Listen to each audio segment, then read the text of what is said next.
na. Uy, that's...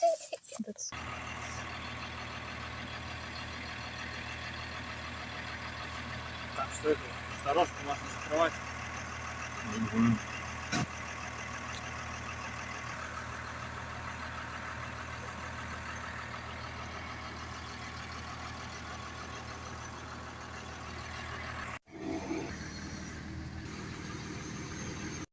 Здравствуйте.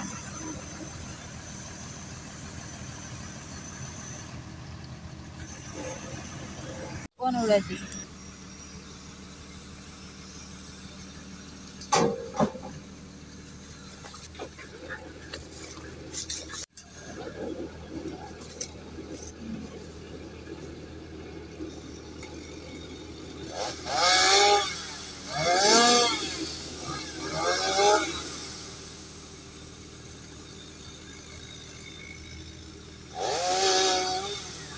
Move your hands. Oh, it's lifting up.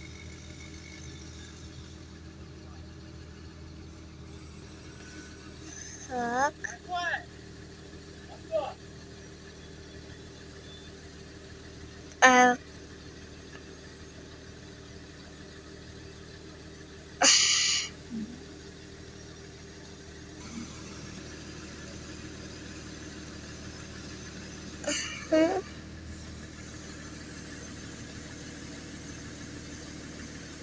Поближе это.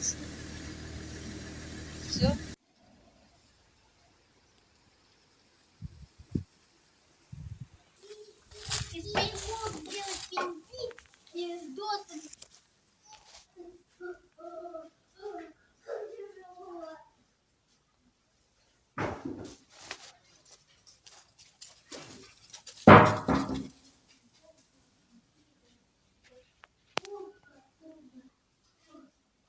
Потом так далее.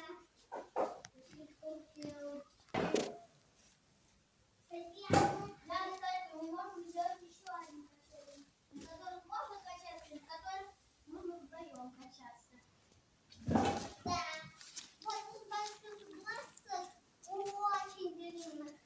Мы можем это не ты сделать эти качели. Это по-другому видно. Снимаем качаться. Очень работать. Вот так, мам. Мам, смотри. Поник, поник, поник.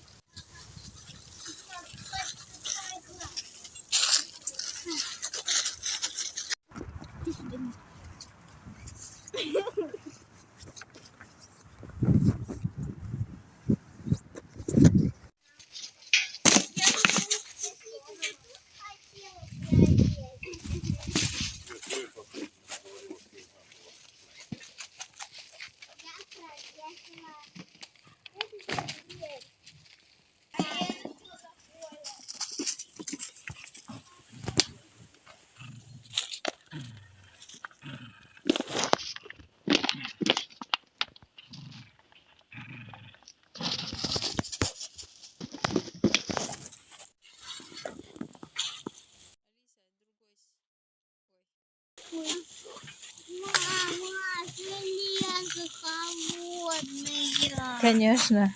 Hi guys! Dito kami ngayon sa garden. Magpo-polish kami ng walls. Hindi pa kami tapos. Sobrang daming gagawin pa. Papakita ko sa inyo yung wall na kailangan namin i-polish. Ito, actually, hindi pa siya tapos, pero kailangan pa siyang i-finishing. Meron kaming, ano pa siya, hindi pa siya ganun ka-smooth. Marami pang mga rough parts pa. Ito yung, yan, tingnan nyo man guys. Oh. So, hindi pa kami dito makakatira kasi, ayan, sobrang rough. Yan, kailangan namin siyang i-polish muna. Ito pa lang yung natapos namin. Pero hindi pa actually finished. Kailangan pa namin yan i-polish ng hanggang sa mag-smooth siya. So, 2 windows lang naman dito, guys. Summer house lang siya. Hindi siya talagang bahay na titirhan namin talaga siya the whole year. Yan, ito naman sa kabilang room. Ngayong araw, ito yung nagawa ko hanggang doon. So, ako lang mag-isa yung gumawa nito, itong side na to. Yan, tapos ngayon, siguro, ito yung gagawin ko. Or, dito ako gagawa. Kasi yung kuryente namin doon galing sa maliit na bahay na yon. Yan, dito galing sa maliit na bahay na yan. Kasi dito wala pang kuryente. At ito naman yung stairs pataas sa second floor. So, 2 room yan dyan para sa mga bata. Tsaka para sa amin. Ito yung main door. Taan nyo guys, hindi pa yan tapos lahat. Hindi pa. Wala pang magagamit. So, ito yung ginagamit ko. Kasi malikabok, kaya ako naglalagay ng sombrero at mask. Tsaka glasses. Para hindi masakit sa mata. Ito yung gagamitin ko. Pang polish.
Hi guys!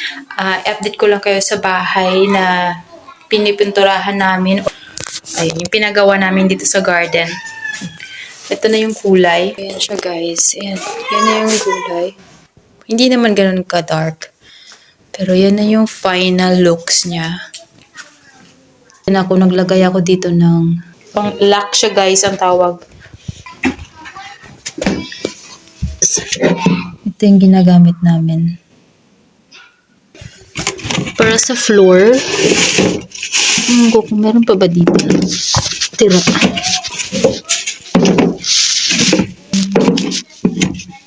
Walang bukas.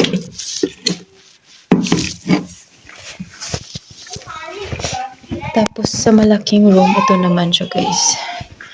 Tapos na rin kami magpinta. So, ito yung final looks niya.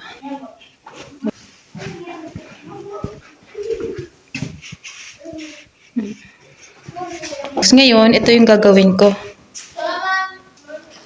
Yan. Maglalagay ako ng lock dyan. Ito yung gagamitin ko. So, lilinisin ko muna siya.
Где?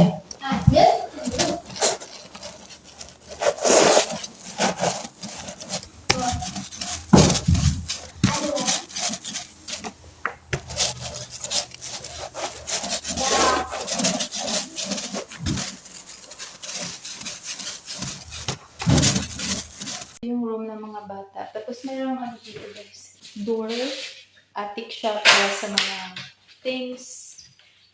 Habang wala pa kami, malalagyan dito sa loob ng room nila. Mga toys lang naman yan na galing sa bahay. Kasi umaapaw na sobrang dami. Paglabas dito ng room, eto may pinto din sila. Lalagyan pa ni Alex ng lock yan kasi wala pang lock. Si Alex din to gumawa ng lock. Sa kabila, itong room namin. Actually, magkaharap lang siya. Bawal lang ito yung magkaharap, di ba? Sa amin, bawal yun. Pero, yan. Ito yung bed namin. Tapos, may isang pinto dyan. Attic din siya. Ito yung bed namin. Si asawa lang din itong gumawa ng frame. Ito. Sana hindi siya masira. Pero, itong kutsyon, bago to. So, makapal talaga. Ito yung window. Isang window lang sa kada kwarto. Meron, yan, may mark na socket dyan. Yan, may table din kami isa, tapos dalawang stool. May mga damit ako na nilagay dito. Isang drawer din. Yan lang. Pero once sa summer, siguro, matapos man namin tong bahay, titira kami dito sa summer. Dito si Alex din magtatrabaho. Yan, maglalagay lang kami ng internet. Pababa. Ay, ganyan yung itsura ng stairs. Ayan, medyo pakitid. Hindi siya ganun ka-wide yung steps. Siya. Mas meron dito, ito yung yung dapat, ka lang, ingat ka lang kasi, sa amin okay lang kasi mabababa naman kami. Pero itong si asawa, lagi nauuntog dyan. Tapos dito sa kusina, mayroong maliit na window din dyan. Ang pangit ng pagkagawa nila dito, guys. Tingnan mo, oh. Parang hindi pa talaga siya, hindi na coveran. Ang pangit tignan. Yan lang din naman yung bahay. Wala pang, update ko na lang kayo kapag may matitirhan na namin. Tapos ito mayroong tirasa. Yan, gumagawa siya ng electric. Pag-attach.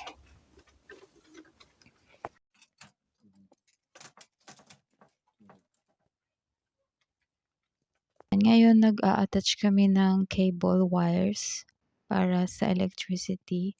DIY lang yan, guys, kasi mahal magpagawa. Okay lang naman daw na kahit kami lang. Pero meron pa rin electrician na darating para i-check lahat. Hindi pa buhay yung kuryente. So, wala pang kuryente dyan sa bahay na yan. Kami na muna yung naglalagay ng mga wires or cables. Siyempre, bumili siya ng mas worth it. Talagang mas matibay na cables yung binili niya. So, bago pa man kaming mag-attach ng cables at mga lights, ay pinag-aralan niya muna lahat-lahat kung anong mga dapat gawin at kung paano siya gawin. Halos matagal niyang pinag-aralan yan bago niya gawin, syempre. Hindi naman basta-basta na nagagawa lang siya na hindi niya pinag-aralan muna.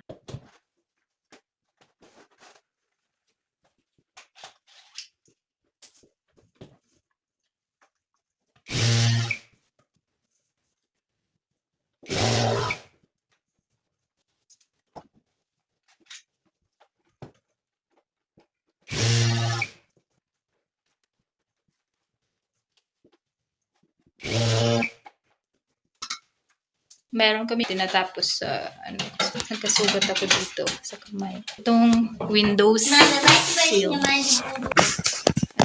guys yung ginagawa ko ngayon. Ayan. Ako yung gumawa niyan. Ayan. Kasi ang pangit tignan kanina. So, hindi naman siya ganun ka-perfect, pero at least may cover siya. Ayan siya guys. Ito yung kinat ko. Lalagay natin siya dito.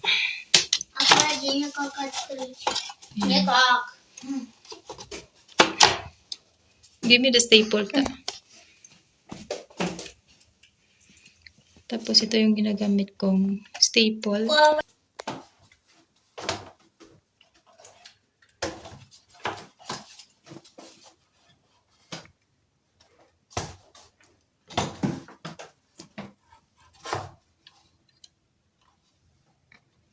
Alisa. Wait there. Someone might step on it. Stop. Hold it.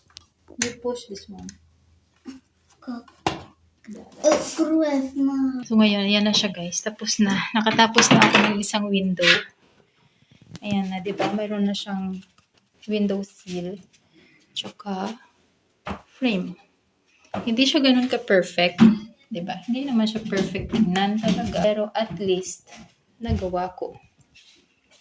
Yan, maganda na siya tingnan. Hindi na siya katulad dati.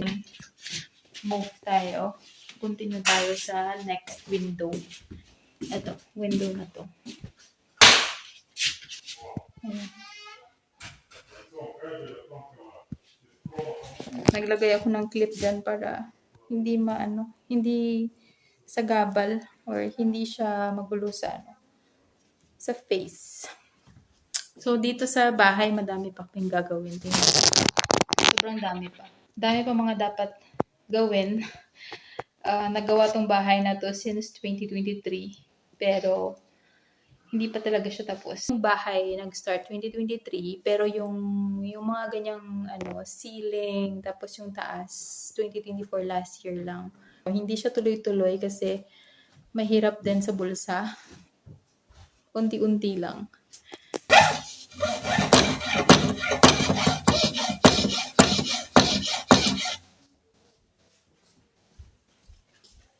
Ito.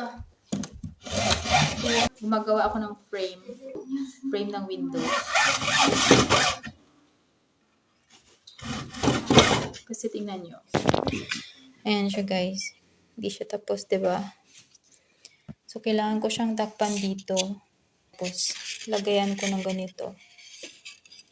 Ayan. Yung kanyang frame.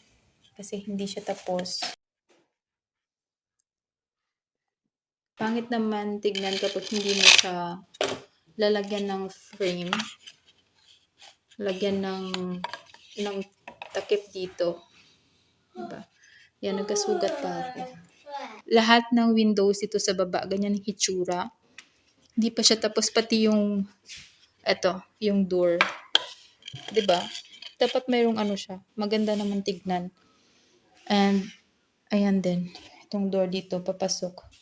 Tapos ito din. Yung window dito sa kitchen banda.